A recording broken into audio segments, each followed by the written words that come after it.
Hello everyone, and welcome to another episode of the Wise Decision Maker Show, where we help you make the wisest and most profitable decisions.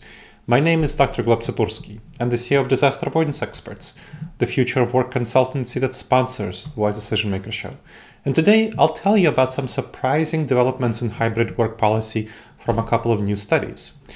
So let's talk a little bit about what you've been seeing in the headlines. There have been a lot of headlines about return to office mandates. Amazon, Disney, Starbucks, AT&T, many others ordering employees back to the office. So you might think this is inevitable, but do such headlines represent the reality of a new wave, or are they really clickbait for anxious workers that don't want to return to the office? What's actually happening here? So there's a new study from the conference board that shows that companies approach hybrid workplace policy in a much more complex way than the headlines suggest. So the survey of 1,100 corporate executives globally, not workers, but executives, including 24% of them are from the United States, so over 200 from the United States, over 250 from the United States, and it shows that US CEOs' plans regarding remote work, that 3% plan to decrease availability, and then 5% plan to increase availability. So most don't plan to make any changes. Amazon, Disney, and Starbucks just belong to those 3%. They represent the exception, not the rule. There are some shifting perspectives on hybrid work, remote work. For example, Elon Musk at Twitter, which of course is now called X, ordered all staff back to the office. But he later reversed course and embraced remote work by closing offices in Singapore and Seattle and telling all staff to work remotely. Previously, somehow remote work wasn't acceptable. Now, when it actually benefits the bottom line of the company, it's acceptable. And so here's what we're seeing also with employee pushback. Employees pushing back strongly on return to work mandates. For example, with Amazon, there was a walkout of employees. With YouTube, there was contractor strike about this, and plenty of other strikes and opposition actions, petitions signed, public leaking of documents that are showing a rise of worker power and union activity around forced return to office mandates. So it's likely that over the coming years, we'll see an expansion of workers spending more time working remotely within mostly a hybrid modality. So spending some time in the office, spending some time working at home, but overall spending more time at home than they have been up to now, at least some of the time, like I said. Hybrid workplace policies are proving successful for most companies. So I've helped over 24 companies figure out their transition to hybrid work, remote work. 24 of them have chosen a hybrid first model, and 2 of them chose a remote first model. So hybrid first seems to be definitely the most popular route. So what are the benefits of this policy? Well, it offers a lot of increased flexibility for employees, especially due to the lack of commute.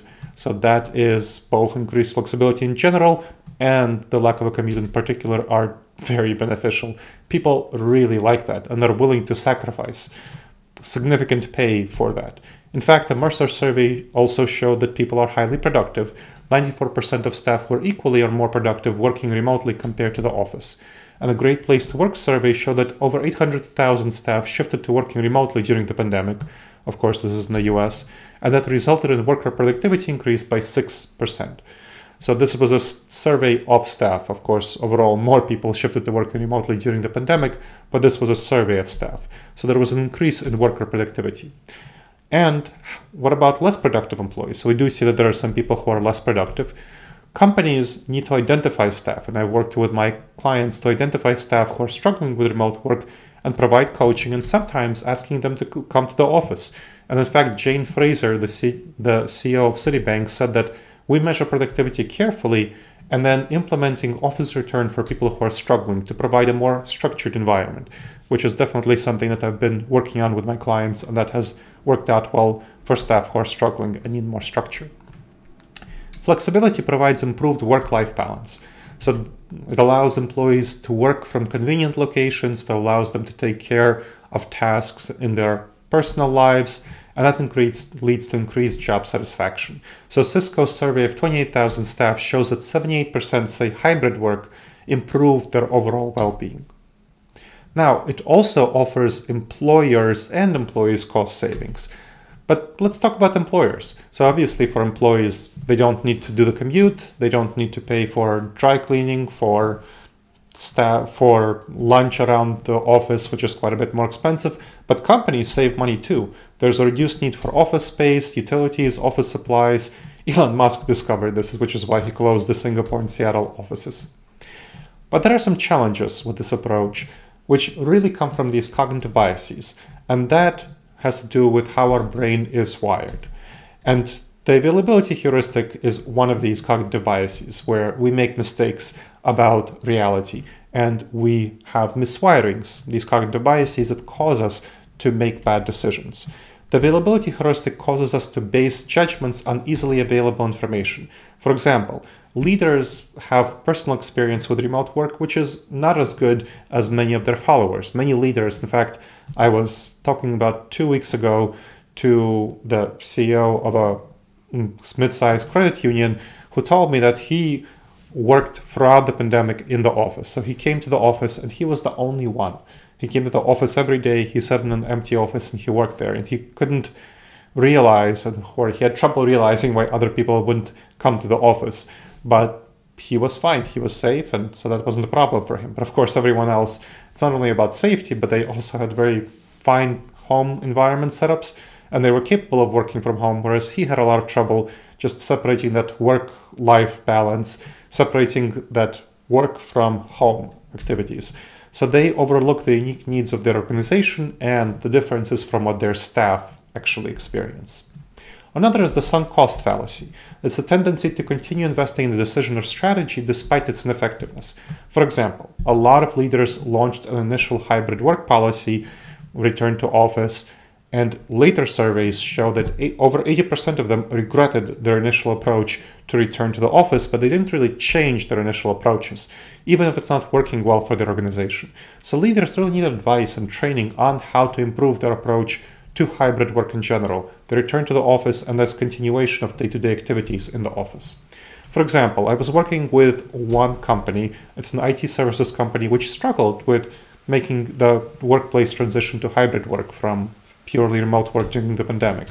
So there was a productivity decline, staff dissatisfaction as they went from full-time remote work to hybrid work.